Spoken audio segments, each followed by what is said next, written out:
नमस्कार दोस्तों, स्वागत है आपका हमारी हिंदी शॉर्ट हैंड की क्लास में। पिछले क्लास में हमने मोटे बिंदु और मोटे डैश से लिखे जाने वाले 6 स्वरों को सीखा था। तो आज हम हल्के बिंदु और हल्के डैश से लिखे जाने वाले स्वरों को सीखेंगे। तो ये हल्के बिंदु और ये हल्के डैश से लिखे जाने वाले स्वर हैं। इन स्वरों का प्रयोग पहले 6 स्वरों जैसा ही होगा और इनके स्थान भी बिल्कुल एक जैसे हैं, जैसे फर्स्ट प्लेस, सेकेंड प्लेस और थर्ड प्लेस। दिशाएं भी एक जैसी रहेगी।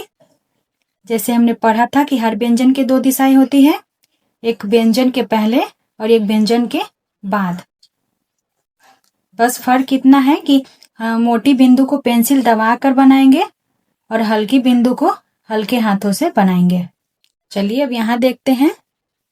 तो हमने मोटे बिंदु से हमने यहाँ पढ़ा था अ, ए, दीर्घई, लेकिन हल्की बिंदु से हम यहाँ पढ़ेंगे ए, औ, ई। और यहाँ मोटे डैश से हमने पढ़ा था आ, ओ, दीर्घ, लेकिन हल्के डैश से यहाँ पढ़ेंगे आई, अन, उ। तो चलिए हल्के बिंदु और हल्के डैश से स्वरों को सीखते हैं।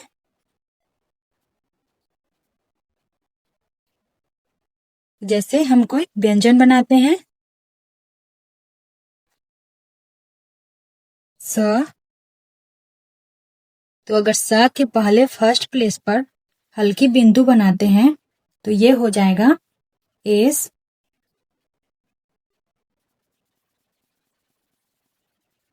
और स के बाद फर्स्ट प्लेस पर एक हल्की बिंदु बनाते हैं तो इसे पढ़ेंगे से।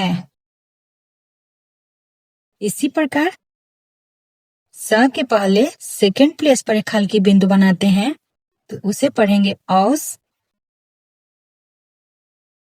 और स के बाद सेकेंड प्लेस पर हल्की बिंदु बनाते हैं तो इसे पढ़ेंगे सौ। इसी प्रकार स के पहले अगर थर्ड प्लेस पर हल्की बिंदु बनाते हैं तो इसे पढ़ेंगे ईस।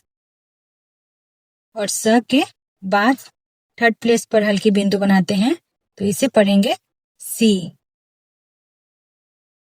अब हल्के डैश से बनाते हैं एग्जाम्पल। जैसे अगर स के पहले फर्स्ट प्लेस पर हल्की डैश देते हैं तो इसे हम पढ़ेंगे आइस। और स के बाद फर्स्ट प्लेस पर हल्की डैश देते हैं तो इसे हम पढ़ेंगे साई।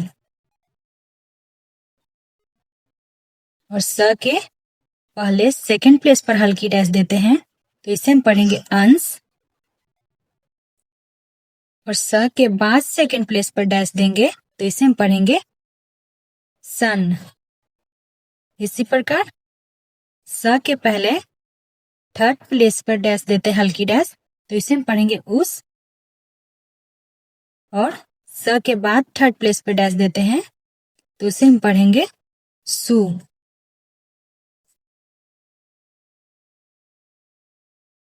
तो यहाँ पर हल्के बिंदु और हल्के डैश से लिखे जाने वाले स्वर समाप्त होती है।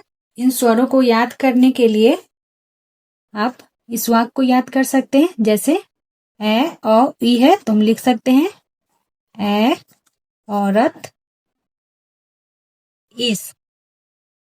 इस वाक्य को याद करने से ये आपको आसानी से याद हो जाएगा। इसी प्रकार हल्के डैश को याद करना, आप इस वाक्य को याद कर सकते हैं। जैसे साइत, अंचल, उलट। इस वाक्य को याद करने से आप आसानी से इसको याद कर सकते हैं स्वरों को। जैसे आई, अन, उ, तो इसमें है साइत हो गया आई, अंचल में अन हो गया, उलट में हो गया उ। इसी प्रकार ए और उ में है ए, औरत, इस। तो चलिए अब अनुस्वार स्वर को सीखते हैं। तो अनुस्वार स्वर के लिए छोटा शून्य का प्रयोग करते हैं। जैसे मान लीजिए ये कोई व्यंजन है, अगर व्यंजन के पहले फर्स्ट प्लेस पर छोटा शून्य लगाते हैं तो उसको हम अ भी पढ़ सकते हैं और आ भी पढ़ सकते हैं। और व्यंजन के बाद फर्स्ट प्लेस पर छोटा शून्य लगाते हैं तो वह उसकी मात्रा हो जाती है, अ की मात्रा हो जाती है और आ की मात्रा हो जाती है। उसी प्रकार व्यंजन के पहले सेकंड प्लेस पर अगर हम छोटा शून्य लगाते हैं तो इसको हम ए भी पढ़ते हैं और ओ भी पढ़ते हैं, और व्यंजन के बाद सेकंड प्लेस पर छोटा शून्य लगाते हैं तो ये ए और ऊ की मात्रा हो जाती है।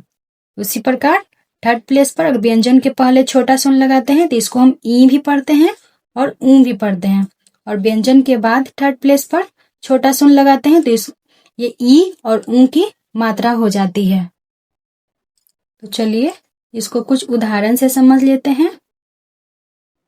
जैसे हम च व्यंजन को लेते हैं तो च के पहले फर्स्ट प्लेस पर छोटा शून्य लगाते हैं तो इसको हम अंश भी पढ़ सकते हैं या आंच भी पढ़ सकते हैं। लेकिन च के बाद फर्स्ट प्लेस पर छोटा शून्य लगाएंगे तो इसको हम पढ़ेंगे च भी पढ़ सकते हैं और इसको चा भी पढ़ सकते हैं। इसी प्रकार च के पहले सेकंड प्लेस पर छोटा शून्य देते हैं तो इसको हम पढ़ते हैं एंच या ओंच भी पढ़ते हैं। हम यहाँ चंद्र बिंदु और अनुस्वार अपनी समझ से लगाएंगे। इसके बाद अगर च के बाद सेकंड प्लेस पर छोटा शून्य देते हैं तो इसको हम चे तथा चू भी पढ़ सकते हैं।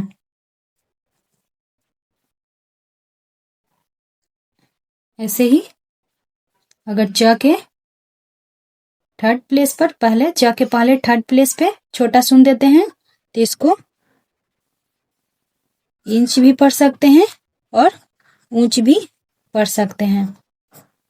और च के बाद थर्ड प्लेस पर छोटा शून्य देते हैं तो इसको हम ची और चू भी पढ़ सकते हैं।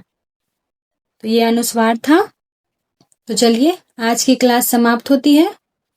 अगली क्लास में हम अभ्यास 6 बनाएंगे।